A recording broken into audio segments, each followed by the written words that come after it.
Okay, guys, I'm so sorry. I hope you're sticking with us. Technical difficulties have been the theme of my day.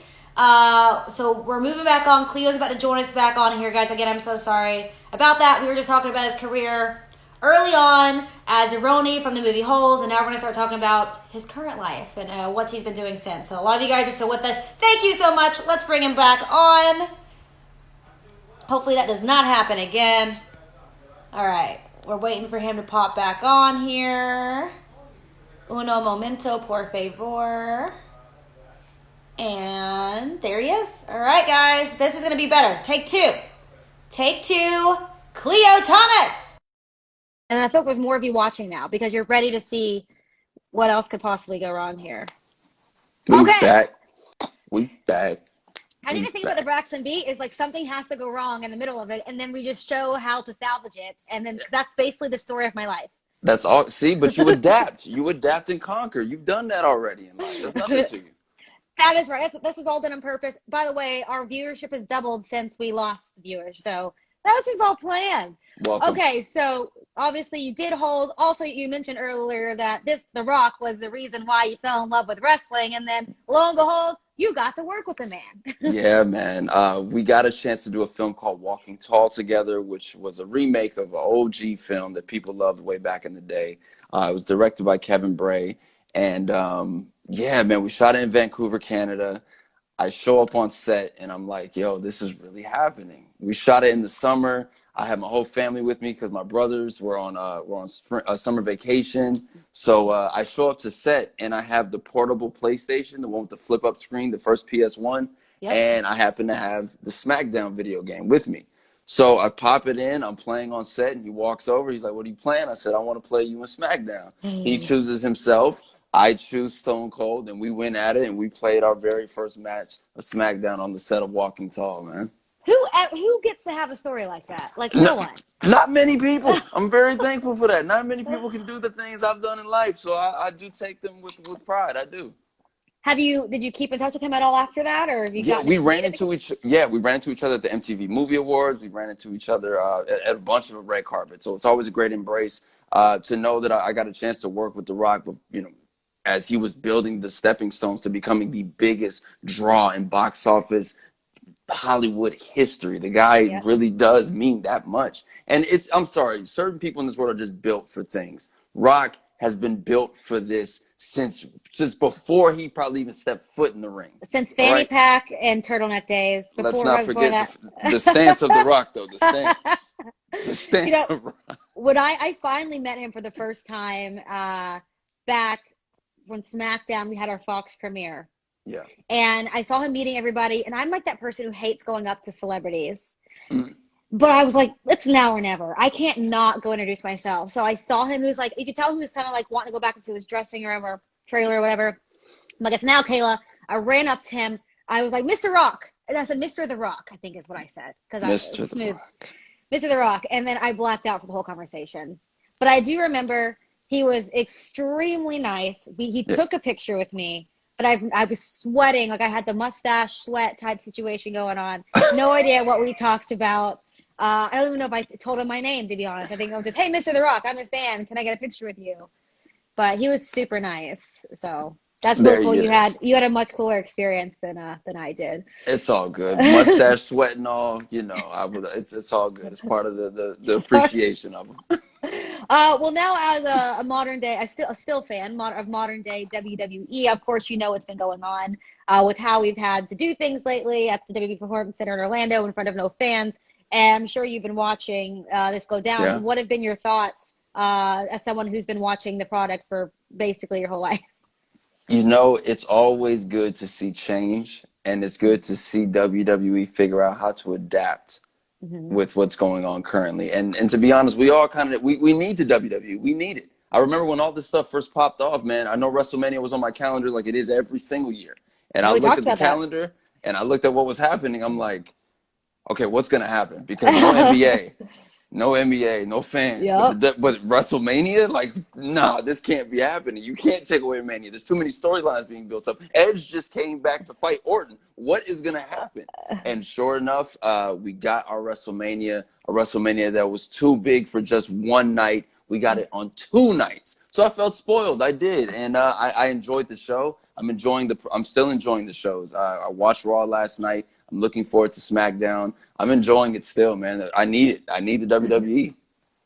It means a lot to me, and I know everyone who works for the company that you as a fan said that, because it is true. Like we know what people are dealing with day to day. We're all dealing with it, but we want to be able to entertain and to give fans what they need and what they deserve during a time like this. Like definitely give the ultimate distraction. Yeah. Which is okay. So WrestleMania, yes, the only WrestleMania too big for just one night. I was sitting on my couch. First time I've ever sat on my couch during a WrestleMania. I don't even know if I'm supposed to say that. Yeah, yes. I was tweeting while I was interviewing someone backstage, and I got like, "Why are you tweeting while you're live on TV?"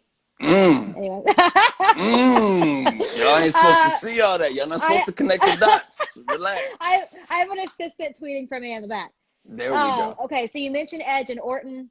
Did you have a favorite? I mean, obviously the big takeaway matches, Edge and Orton, last man standing, the Boneyard match with AJ and Taker. Then, of course, that crazy, insane Firefly Funhouse match. So what match did you like literally turn off after Sunday night and be like, wow?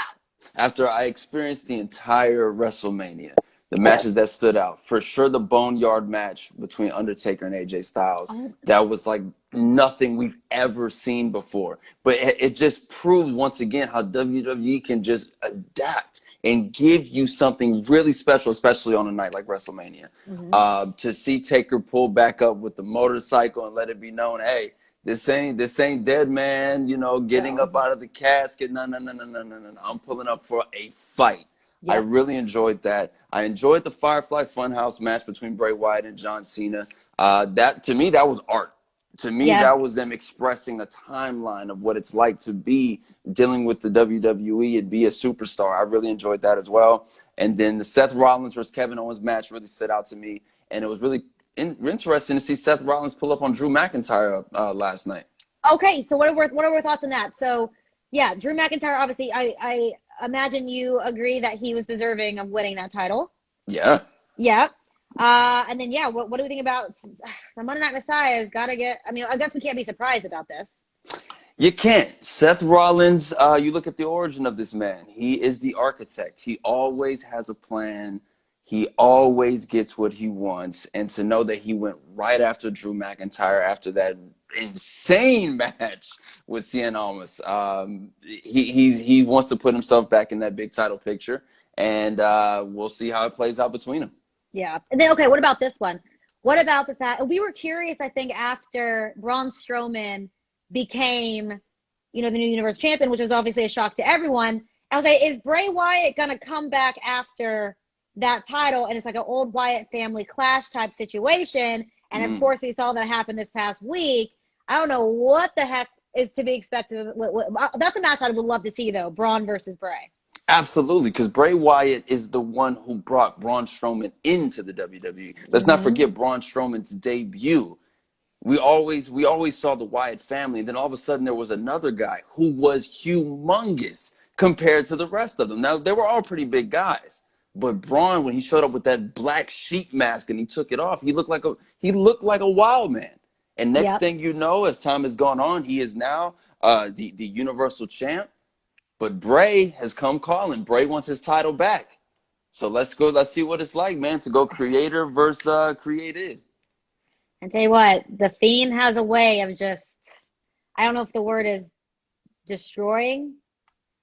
I don't know. I even said after like the Firefly Funhouse match, if, for example, Bray was like, hey, Braun, come into the Firefly Funhouse, Braun needs to go say no.